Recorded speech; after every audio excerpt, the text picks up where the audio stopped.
Get ready for 2 hours of hard-hitting football talk, straight from their jocks about the jocks. It's Football on the Know with Jim and Joe.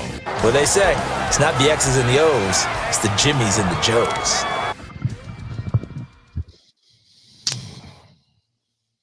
All right, what's going on, everybody? Welcome to another episode of Football on the Know. I am Jim McPhee, and right there is Mr. Joe DeCapita. What's going on, know-it-alls? Welcome back once again. Want to know if you guys are doing all right out there. You know, maybe you're getting a little excited for the season that's right around the corner, as you well should be. But listen, if you haven't done so already, do us a huge favor. Tell a friend to tell a friend. Make sure you hit the likes. Get the likes up. We want to. I would love to see 40 likes this episode. Would be nice. But if you're new to the episode, if you're new to the show, you know, hey, you like the vibes, you like what we're talking about, you're into the football talk. You like that? That's right. You like that? Smash that subscribe button. Make sure you hit it on the way in, on the way out, and then on the way back in again next week. Let's go, Jim. Let's get this show on the road. Hell yeah, buddy. A little late supper. We're getting going. Yeah, so we've been talking about the divisions every week. You know, before it was way too early, but now we've got right up to the beginning of the season starting so far, Joe. So next week we'll get right into our first week of competition and picks and stuff like that in the NFL. So we're excited about that. Roster cuts were just made. Some moves going around the league too as well. But before we get into that, we're going to talk the AFC West here and our predictions here for that. So AFC West. Let's get right to it. Let's talk about the Arizona Cardinals, Joe. Well, what about the Arizona Cardinals, really? I mean, we know that they kind of superseded expectations last year. You look at the roster from last year, and I actually was quite surprised on how well they were competitive in every single game. Their defense was definitely better than we thought on our end. And then the offense with Kyler Murray played, honestly, he stayed healthy for the most part and played well for them to win some games. So you're hoping as a Cardinals fan that you're going to be able to come into this year. Obviously, they got a little bit better, especially offensive line-wise. Weapon-wise, it's still lacking. You know, they got Trey McBride at tight end. You know that. You know, Marvin Harrison Jr. at the X position. But after that, it's, someone else has to step up. And unless they want the same exact results as last year, they're gonna need somebody to step up in that receiving corps. So I don't know. Like, the running game's gonna be there. They got two really good running backs. And honestly, like, going into this season, I don't think it's a pushing for the division type of year for them. Like, obviously they're going to try just like every other team, but it's more of like, we've built what we have. Let's see what we need more of in weak spots and whatnot to prepare for next off season. So the Cardinals are going to come to play. You know that they're going to be competitive, but on the other hand, expectations are kind of low this year. Yeah, I mean, I see them improving a bit too from their record last year at 8-9. Slow start with Marvin Harrison Jr. I think he's going to have now another year behind under his belt here with these guys. Get better. Trey McBride was a great surprise here for them too, so I think that's going to be good for them. Also in the weapons position here, kind of was able to take advantage of the fact that the 49ers were kind of on an injured down year with everything, not having the weapons that they had. But what I like what's going on with them, and Jonathan Gannon, I think, has these guys prepared, and I think they're going to be prepared to make a further reach this season. With the personnel that they have. So let's move on next to the Los Angeles Rams. Let's talk about the Rams here, Joe. The Rammies, well, not much has changed with the Rams. Still got a very young defense, a very good defense. Obviously, kudos to Jared Verse and Fisk there at the D tackle spot. Like those guys coming in, two rookies, by the way, last year blew up the scene. Like they definitely swung the winds in their favor defensively, and they were able to capitalize on that. Very young defensive team that's good to grow with. But on the other side, you got a couple of aging veterans now. They move on from Cooper Cup. Now he's in Seattle. And then they bring in old man Devontae Adams, who it's like the flavor of the week for that guy. He's willing to go to any team that he may think has a shot at the Super Bowl. And now he's with the Rams. So kind of interesting. They're out with a aging receiver in Cooper Cup, but they still bring in an aging receiver in Adams. And I understand Adams is on a different level than Cup. However, again, if you go back to watching the Jets play, and when Adams was open and Rodgers got him the football, sometimes he dropped the football. So you got to wonder, is his hand starting to become inconsistent now at this point in his career? What's going on with him? But again, they still got Puka Nakua, so there's no worries there really. They're getting back a healthy tight end in Tyler Higbee this year. Obviously, the running game has never been a problem for them. Offensive line, all that, and then defensively, like we just said before, like they're looking really good this year. And the only main question mark for me is the health of Matt Stafford. Now, I know we've played games this offseason and saying, well, he aggravated a vertebrae in his spine. He didn't practice for weeks, and then all of a sudden, recently, he's out there slinging the ball, looking like the Stafford of old. So my main concern is now going into a very long season and a physical one. It's only going to take one bad hit or one tweak away to where possibly the Rams might be without their starter, not just for this year, but maybe it might be enough to end his career. And I don't want that to happen.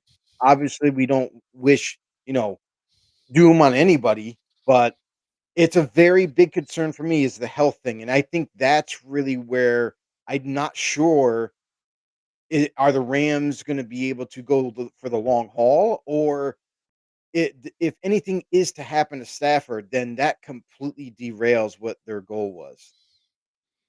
Yeah, that's pretty much the only question that you could have, really, at this point with this team. They're so good from top to bottom, and they're all phases here. Sean McVay, too, head coach. That's the only question you would have. With Matthew Stafford, him being older, the back injury. The back's a funny thing to kind of get through. It's a weird aching kind of pain here with it all, too, with the discs and situations here. So you never know. It could be week to week, how he's feeling and this and that. You might seem fine, and then all of a sudden, on a short week, he's in a little rough position here. But he's a tough guy. He fights through a lot of different things. He even said, hey, this is one of the injuries too that I've had, but I've had a bunch throughout my career and still played through them and stuff. So I think he's going to be competing every week. This team, like I said, is stacked all around. I think the addition of Devontae Adams here, like you said, it is an upgrade from what Cooper Cup was too, and he's healthy. That's the bottom line too. On top of it, always, the dude doesn't miss time. So, like you saw last year, they were started a little sluggish. That's because of injuries last year, but then all of a sudden turned it on and hit a huge winning streak when everybody's completely healthy. So I think this team, sky's the limit. They have all the firepower to take this division and go deep into the playoffs. All right, next up is the Seattle Seahawks, Joe. The Sea Chickens. Is that what we're talking about right now? The Sea Chickens? Yeah, the Sea Chickens. So with Seattle, they're going, over a little bit. There's a little bit of turnover in Seattle. Obviously, they had to find a quarterback because they were going to already. They've made this decision in the offseason. They were going to move on from Geno Smith, and I know some Seattle fans aren't happy with that. Some are. There's pros and cons to any quarterback, but nonetheless, he's gone, and they bring in Sam Darnold to fill his shoes. It's an okay move. I feel like it's almost like a below average type of move that even though they moved on from Geno, Sam Darnold to me isn't as good as Geno Smith. And the statistics can show you that this guy's done it over a long period of time, has been a top 10 to top 15 type of quarterback in this league, especially since coming over to the Seattle Seahawks and running that ship there. But so the big issue for me is going into this new year with Sam Darnold at the helm. A lot has changed in the receiving corps. No more DK Metcalf. He's not there. They shipped him off. He went to Pittsburgh. And Tyler Lockett, like his time is up. He was an aging veteran. Now he moves on. He goes to Tennessee. And then now you're looking at this roster and you're like, well, who's going to be the guy? Who's going to be the big time come up? We already talked about Cooper Kupp making that move to Seattle. And it makes me wonder, like, can everybody get start on in full stride week 1 with chemistry, with timing, with understanding where these weapons will be on the football field? Like Darnold, is he going to be able to kind of reestablish a relationship with these weapons that he has? And honestly, like it's not looking good, because unlike when DK was there, you had DK, you had Lockett, you had depth, and then you had Jackson Smith and Jibba, and that was a nice trio. Now you're looking at this team. It's like Cooper Kupp. He's not a field stretcher. Mhm. You don't have to really worry about him going deep. And then you got Jackson Smith and Jibba, who's probably the number one in my opinion on this Mhm. roster, because no one else is better than him right now. And it's like next man up mentality, but at the same time, it's like they didn't really rebuild that position group. So it leads you to believe that this is going to be a very heavy run team.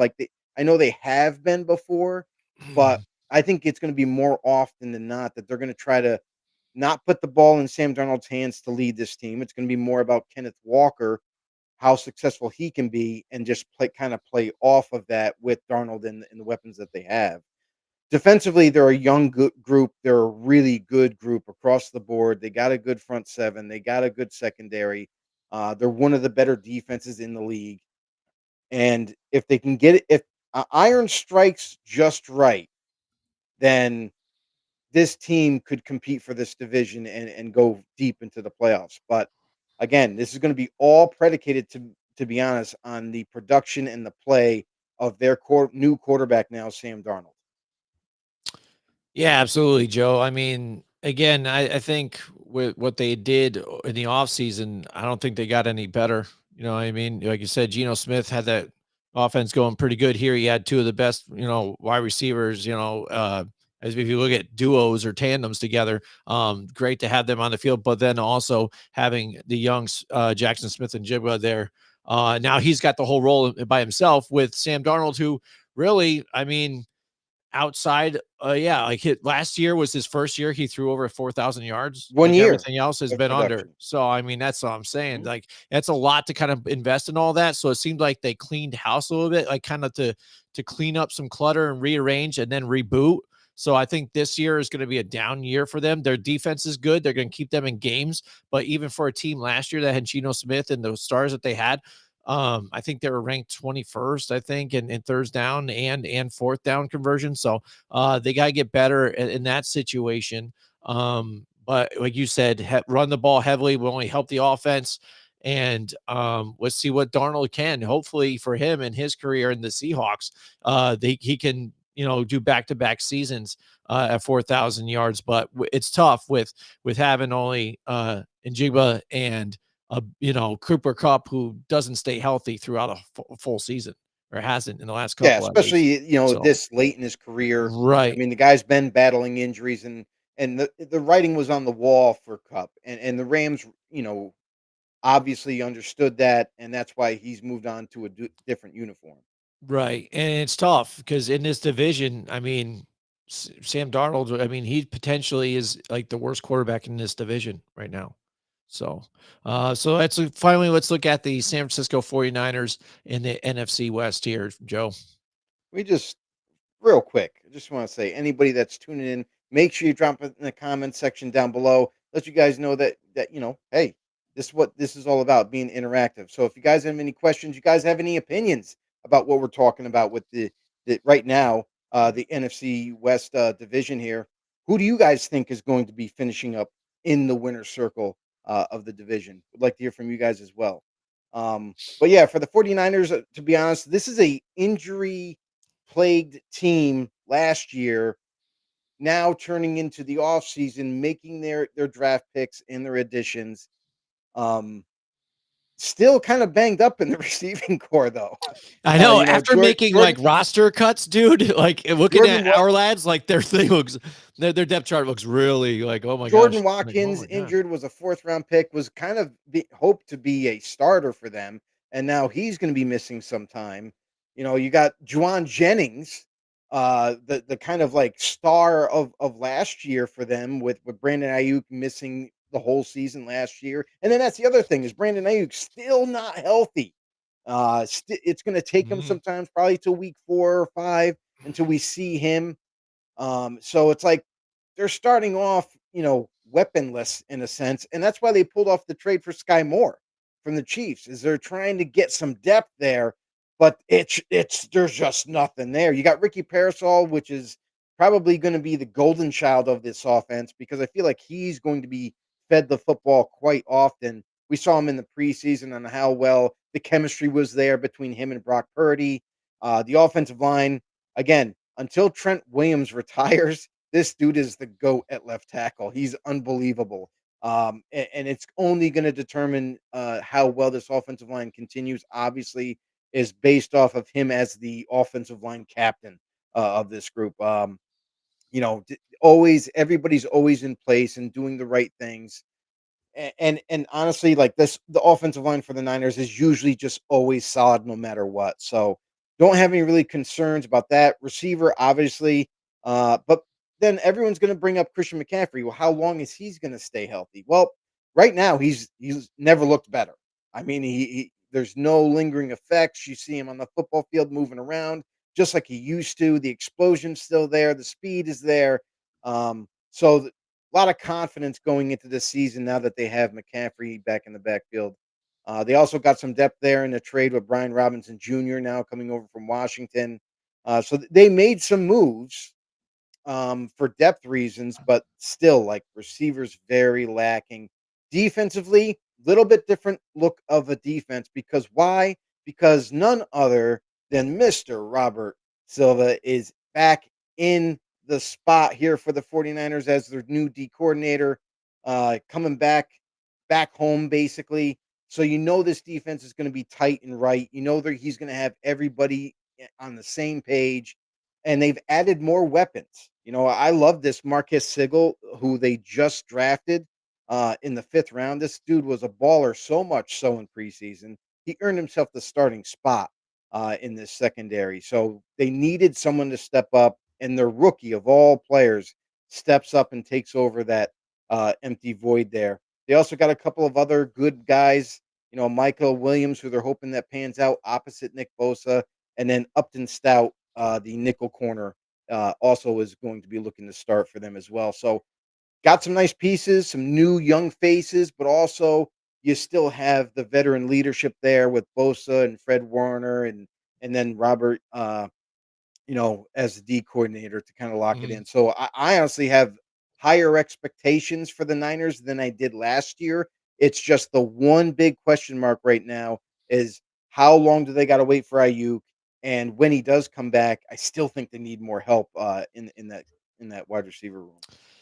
Yeah, I really recommend or think that they should still look at somebody on these waivers here to try and just bring somebody in again at least or whatever, just trying to get a little bit more depth there because again, Juwan Jennings, like he's not even coming out of John Lynch's mouth, he's not guaranteed for week 1 right now, so they're hoping he can. And like you said, also waiting for Brandon Ayuk to get back in here on a very thin wide receiving core right now is where they even just brought in Sky Moore, last Mhm. week, I think, or so new to Right. the team. So that will be crucial to, Brock Purdy and running this offense because you saw last year when they had all the injuries, he didn't really perform and step up. We saw a downtick, and that's where, they had issues, but also not having Christian McCaffrey for most of the season really hurts because he is really, despite the weapons that they have, a receiver, Debo, and stuff like that, the offense did really run around him and what he's able to do in the running game, but then also the passing game as well. And like you said, overall, though, with the coaching staff, GM, all together, I think they'll right the ship. They'll get things going and still push for the division. I'll give a shout out to Mike Tackett in the house with us tonight. Mr. Mike Tackett. What's Mr. going on, Mike Mike? Tackett. He says, sorry to hear about DeVito, Jimmy. I hate to say it. I told you so, but I feel like I'm getting a fresh start in New York or New England will help him be a better backup. We did it. Yeah. So, I mean, I don't know. I like DeVito, but, he wasn't going to make the team and stuff. So, I mean, there was no biggie there. So, if he does something, as a solid backup in New England, it is what it is. That's fine. That's cool. I'm rooting for him. You know what I mean? I like it. I was thinking about it even today because I'm like, all right, DeVito, right? Like, who's one of those guys that, kind of like just because of injuries or being able to get that starting spot as your third string quarterback happens to get even like a spaghetti sauce like endorsement and things like that. So he's actually doing commercials, but he's like the third string quarterback. How many guys do you see that? Besides Shedeur Sanders maybe with KFC, but that was before when he was a star in college in Colorado. But I thought it was pretty funny that the guys get that opportunity sometimes. Mike Tackett also says, do you guys see Hunter Renfrow being picked up by anybody? He's still only 29.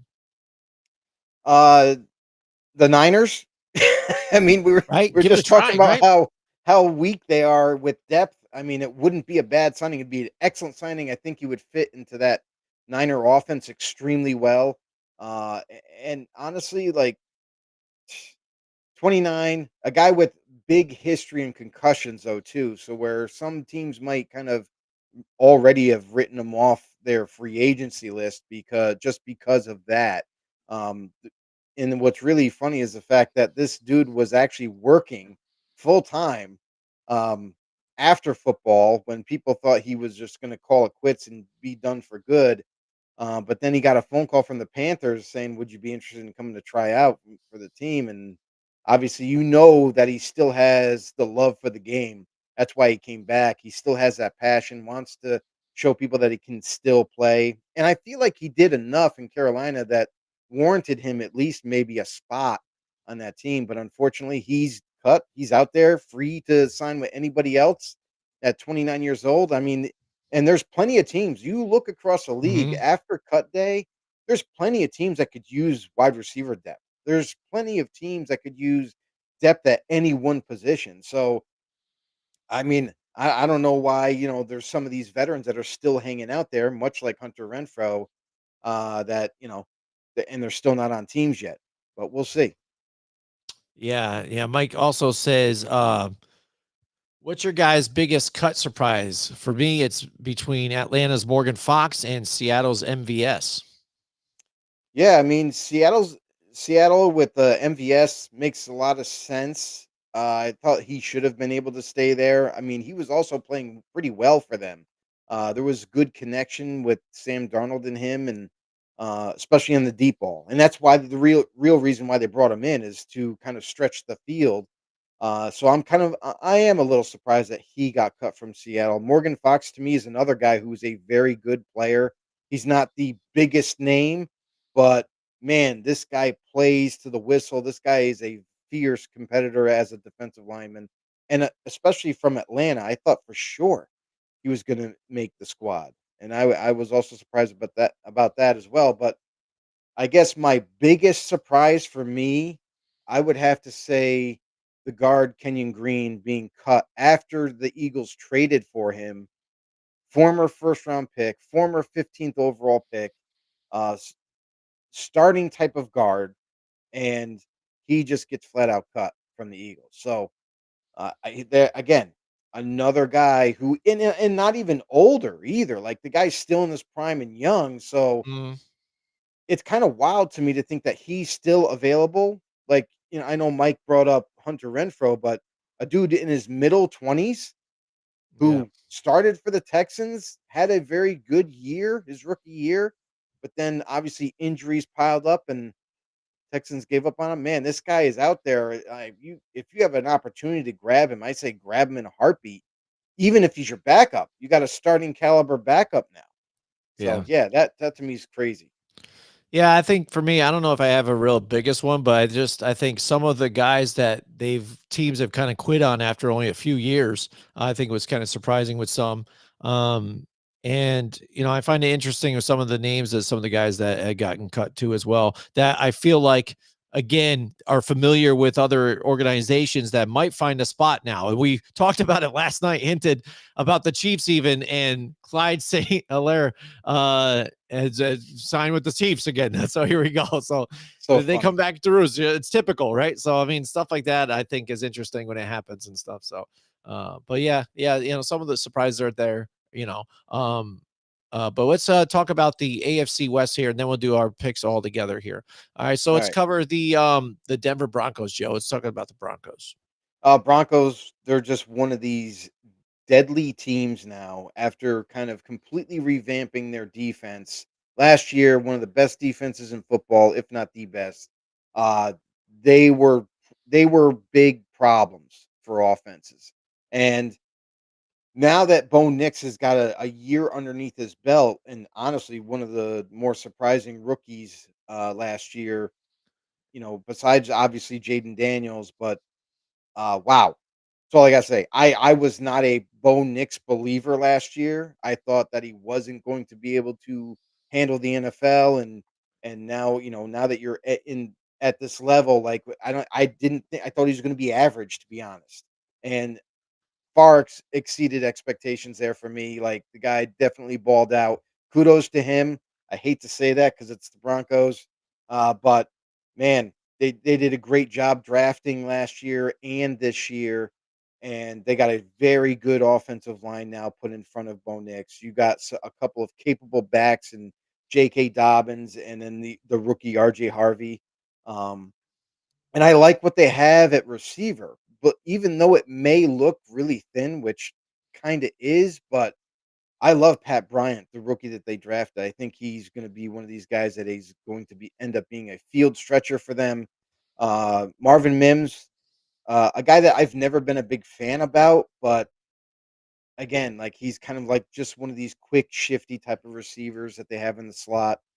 He also has sustained an injury in practice as of today, where he had to leave. He pulled his groin, I believe. So who knows? He might maybe it's possible he might miss week one. But Cortland Sutton is the real deal. Like this is the guy that is the go-to X factor player that they believe in. Bo Nix throws to him constantly. And then also they got a new addition at tight end. Now they have Evan Ingram, who has bounced around on a couple teams, but everywhere he's been successful. Yes, he's been injured, like going back to his previous teams. Like he's kind of sustained a lot of injuries, but then lately, he's been really successful in the receiving game, and he's going to definitely be one of those kind of weapons that people are going to have to always keep tabs on for the Denver Broncos. But all in all, this is a team that is going to compete for this division, to be honest. I mean, I know it's only 2 years in after getting Bo Nix, but man, I love what I see. And if you got one of the best defenses in football, it's definitely going to help you all throughout the season. And maybe, just maybe, uh, Kansas City won't be in the winner's circle at the end of it all. Yeah, I mean, I saw. I was a bit surprised, I guess, from what the Broncos did last year too. But I think Sean Payton made it pretty easy with them. A lot of short passes, play action to kind of make easy success for Bo Nix, but then also making some plays with his legs when he couldn't, get some stuff open downfield. So I think he's going to take a downhill turn this year. I really don't believe he's going to put back-to-back seasons. I think their defense is really good. J.K. Dobbins, all right, running back. He's had some success a little bit here, especially coming back off an injury last year with the Chargers. But I think they'll be pretty good again. Defense is going to keep them in games, but I don't think they're going to be, take him to division at all. So, all right, next let's move on to the Kansas City Chiefs. Joe, let's talk about the Chiefs. Who cares about Kansas City? Done talking about them. Who cares?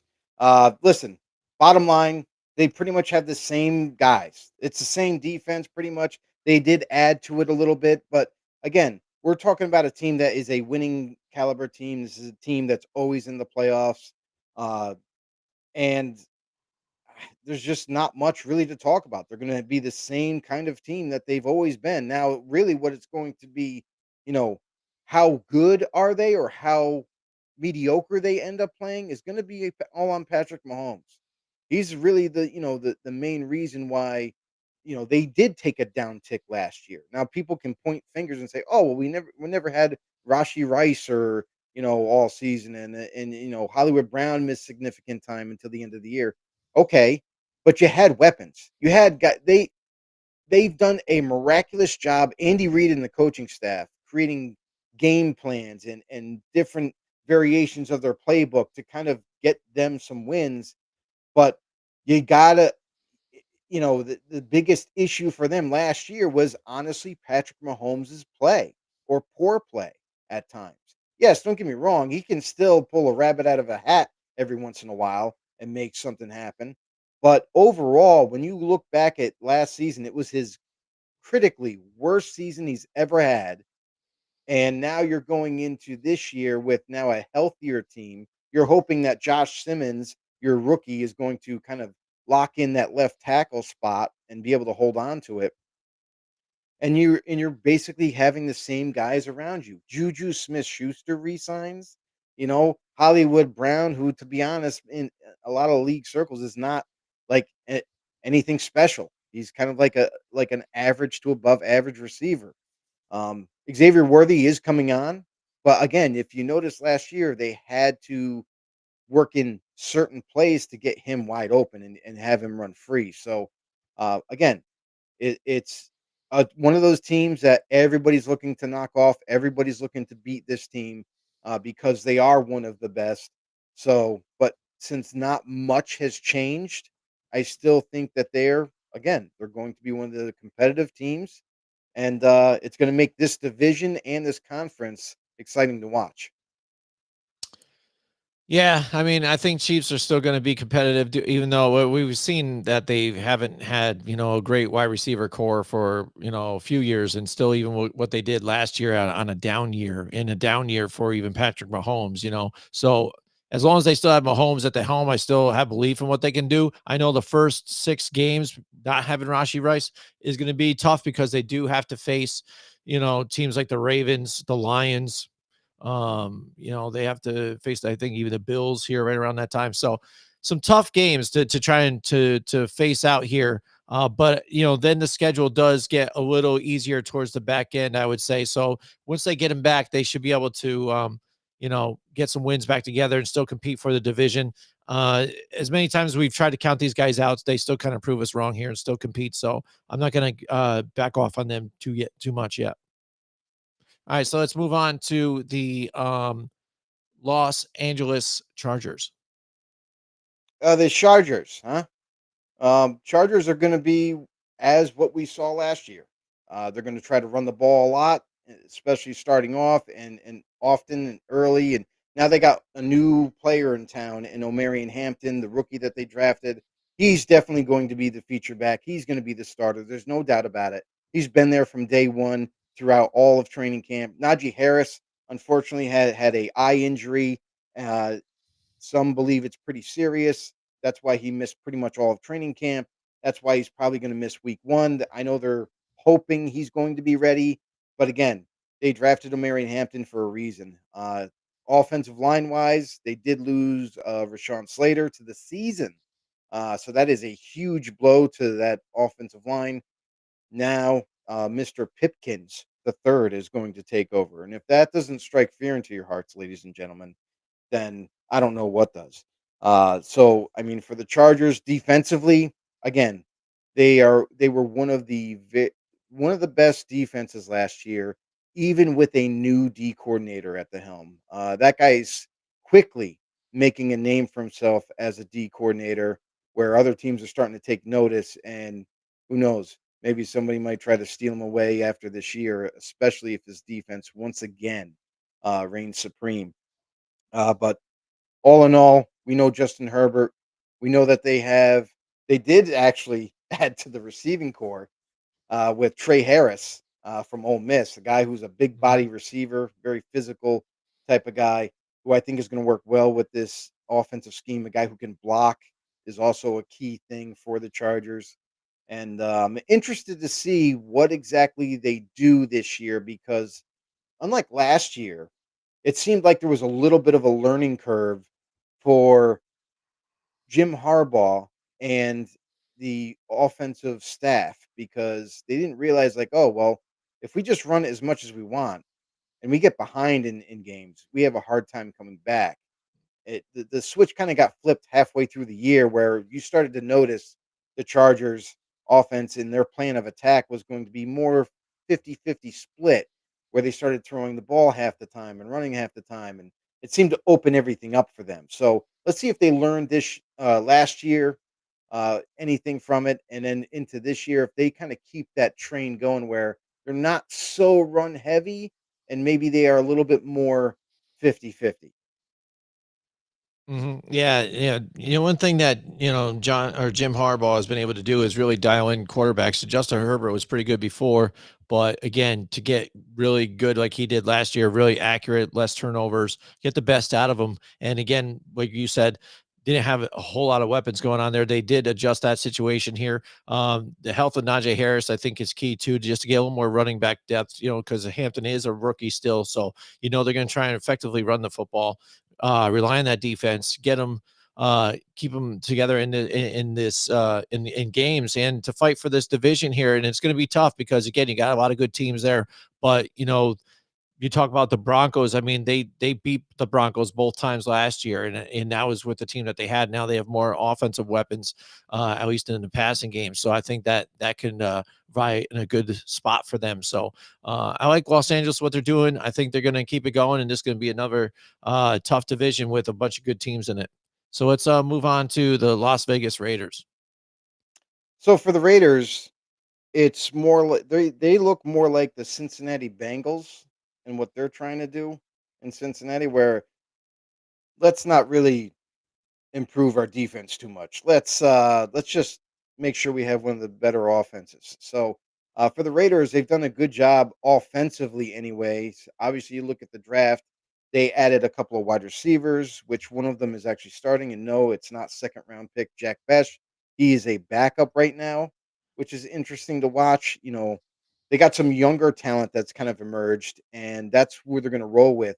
In week one. And also, don't forget, freaking Amari Cooper, of all people, has been signed on that team. So it's going to take some time for him to kind of get that playbook down. But other than that, you got a veteran that's coming in to help out this offense. Defense, or I should say, offensive line wise, they are probably, I mean, I would just say that they're a little bit more solid than they were last year. And some people considered their all O line play pretty decent. Not great, but decent. I tend to differ a little bit. I thought they struggled last year at times, and obviously, I'm hoping with guys that are getting healthy or new guys like Jordan Meredith taking over a starting spot. Hopefully, this offensive line will be more solid for them. Obviously, Brock Bowers. Everybody knows him, and Geno Smith now being a new addition there. Now, finally having a quarterback. And then Ashton Genty, who's kind of like the darling of the draft this past draft. Um, we're curious to see what he can do. Having full time uh, reps and getting that starting gig obviously very easily. defensively, I think this is where this team falls kind of on its face a little bit, where not really worried about the front seven. I think they got a solid core of linebackers and defensive linemen, but obviously it's going to hurt when they moved on from Christian Wilkins a little bit, a guy who they were envisioning as being pairing him up with Crosby and then also with Malcolm Kuntz coming back from injury. They were really excited to see what this D line could do.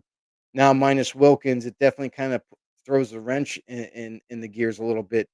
Uh, and then now it's kind of like a little bit of an unknown opposite Crosby. Just how well can Kuntz bounce back from injury? Also, Thomas Booker coming over from the Eagles. The secondary to me is where it all falls apart. They got a lot of like reclamation projects. They have Eric Stokes from Green Bay, who a guy who's never been consistently healthy at all, missed a lot of time while he was in Green Bay, thus him leaving. Um, but the Raiders give him a shot to see what he can do, and see if he can stay healthy again. Uh, Isaiah Palmau comes back, one of the young safeties that they have. Caillou Blue Kelly. This is a guy who's kind of earned a starting job now, but he was a UDFA before. This guy's kind of come up through the ranks and has earned the spot opposite Eric Stokes going into week one, and it won't be the rookie Darian Porter, who everybody kind of expected. So all in all, though, that's really going to be their Achilles heel on defense. As the secondary, it looks a little weaker than you would like to see. As you're trying to be a competitive team going into week one, it doesn't look good. So, by all accounts, it seems like they're going to have to play more like the Bengals and try to outscore everybody to win. Yeah, it's going to be tough for this team because again, the way they're set, I think, again, they're more set up to kind of effectively run the football, and then Geno Smith just plays smart football and get the offense going here. And like you said, if you don't have a defense to hold off as much, Max Crosby's still going to get his pressures and stuff. So you're hoping that can kind of he can get there quicker to kind of not expose the secondary to any of the threats and things like that for scoring. But I just don't think they're built like that to hold off some of the attack, especially with the division that they're in right now, with some of the quarterbacks that they have to face and things. So I think it's gonna be rough. But again, it's the beginning start of Pete Carroll and him getting together what he wants to get together for this team. So you just look that you can see progress. I think Brock Bowers is still going to do well. Coming off a great rookie year here too. So Geno Smith knows he's going to get it to him. But Yeah, and they and, overall, and again, honestly, they have they're more just than just building. what you're thinking in terms of No, weapons. I Like get it. they have a lot of guys.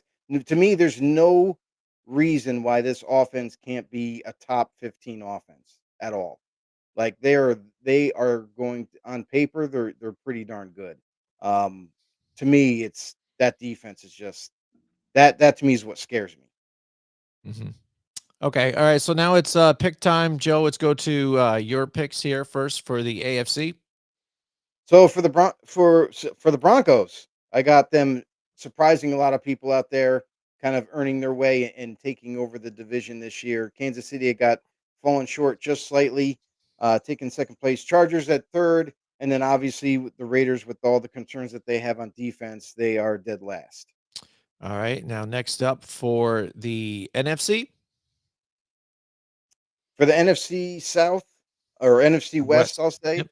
Uh, I got the 49ers coming out on top. Robert Saleh now being the D coordinator back there. Their offense runs extremely well with Kyle Shanahan calling the plays and Brock Purdy at the helm. And, you know, obviously they're going to be a lot more dangerous when Ayuk does come back, but I still think they are going to be one of these tough teams to deal with, especially having their true D coordinator come back into the circle here for Robert Saleh. I have them finishing number one. Obviously, could change between them and the Rams, but with the Rams, the reason why I went with them second is because I just have great concerns with Stafford. I think if anything was to happen to him, obviously when your starter goes down, like you're pretty much screwed. But man, that's like the biggest thing for me is his medical throughout the year scares the hell out of me. So that's why I got him at two. Seattle, I got at three because I again it's a new year with Sam Darnold. It's not the same. offense. It's not the same exact personnel. Like he's coming into a brand, a new team to him, uh, with guys that he's going to have to try to learn how to work with and understand everything, especially offensively. That I think there's just too many moving pieces for them to kind of like still remain one of the more competitive teams. But I got them finishing third. And then the Cardinals. Cardinals to me honestly didn't do a whole lot this offseason. Yeah, they added a couple players to kind of help boost this team, but then again, not not enough moves were made in my opinion to where offensively they would take another step. Uh Line looks good. They're lacking at receiver, which I thought would be a huge focal point for them in the offseason and didn't really see it. So that's why I got them finishing last. All right, there you go. So there's Joe's picks, AFC, NFC West. So let's get to mine.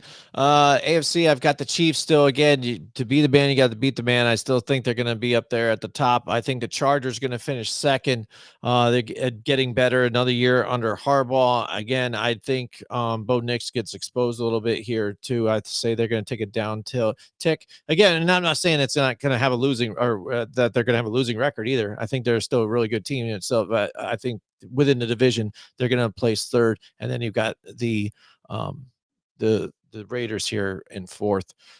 So next, let's move on to the NFC. I've got the Rams taking it again. They're such a good team here. I'm not really worried about Stafford. I think he's going to be able to play through the whole season here. San Francisco, I'm more concerned with that because again, the lack of depth that they've got, injuries that they have. We have seen Brock Purdy not perform well with not having all the weapons here. You know, what if CMC goes down again? I mean, this team could be doomed again. They were dead last year. So I get them at second still. I'd say they bounced back from a rough year last year. Great GM coaching staff as well. Cardinals, I think again they improve. Again, not a whole lot of changes, but the group stays together. They get better together. Seattle, too much turnaround my liking here, at least on the offensive side, especially with Sam Darnold. I say they take a tick downwards here in this division too. So I say they pace fourth here in this one. So there you go. There's my picks. Actually, a little different here because the last couple of weeks, all of our picks have been pretty close to the same. Maybe there's a few different changes here, Joe, but we'll see. You know, the season plays out and a lot of different things happen, so you never know. Yeah, and that's the thing is the variables of Mhm. everything Yeah. that go into it. Injuries obviously are a bigger deal as you go through the season, and then there's even guys with injury concerns that you're trying to say, well, is this the year that they're going to stay healthy all year? Yeah. Christian McCaffrey's included in that. So I get some concerns by some people with some of the teams, whether it be injury related players that are coming back again, or maybe it's too many changes for a team. To me, the biggest changer in that NFC division is Seattle, where you know they don't have I mean they haven't had a very solid offensive line play across the board in quite some time. The receiving core, it looks like Swiss cheese now. There's like one guy that you could really depend on, but other than that, like Cooper Cup, we don't even know if this guy is going to return to any shade of what he used to be. So there's a lot of questions with that. Sam Darnold, all that good stuff. So it's like, um, yeah, it's definitely interesting to see what other people think. Even the other experts out there and how they envision these teams and how they rank them and all that. So it'll be interesting to see this year with all the changes that everybody has gone through, just how everything shakes out in the end. Hmm. Yeah, absolutely, Joe. So let's get to a couple of headlines out there, Joe. What do you got for headlines? Headlines. You want headlines? There's nothing going on right now. All we All had was right. cut down day, and then there was a couple surprises. Other than that, there's no real news. There hasn't been any trades since the cut down day. There hasn't been any crazy signings. Amari Cooper is kind of like the biggest deal that happened this past week. So, um, yeah, there's really no news since it's cut down day. Now it's going to be quiet. It's going to be silent unless somebody makes a move for a player that recently got cut, or maybe someone pulls off another trade, minor or major or otherwise. Maybe we got to keep our eyes and ears, or keep them active, because Micah Parsons, we don't even know how that Mm, situation is going to finish yeah. itself off. So, some people say they expect him to play week 1, and then you look at Micah Parsons and what he has to say and how he feels. It's a completely other, uh, opinion, Yeah. and Body language showing a lot. it almost sounds like he's preparing not to play, like be willing to take any penalties come his way, and not giving the Cowboys a second of his blood, sweat, or tears. Yeah, absolutely. All right, that's it for our show tonight, Joe. Why don't you tell everybody too where they can get more episodes just like this one, and where they can contribute to the show to help out too while this is next season starts up. Yeah, y'all. If you actually watched this long, or even if you catch the end of this, really do appreciate everybody that has kind of stopped by or popped on and just kind of watched. We've got a couple comments from Mike, who's been our OG know-it-all. Really do appreciate everything. We do appreciate the support more than you guys know. And we enjoy doing this. We want to keep going, and we need your guys' support. Real simple. Head over to YouTube for us, Football on the No Show. You can go there, hit that subscribe button for us, hit the thumbs up. I'd like to get thumbs up, around 40 likes for this video. It'd be nice. And also, don't forget to tell a friend to tell a friend. That's what it's all about, sharing knowledge, you know, bouncing ideas off and opinions. So we'll hope to see you guys in the next one. All right, see you guys next week.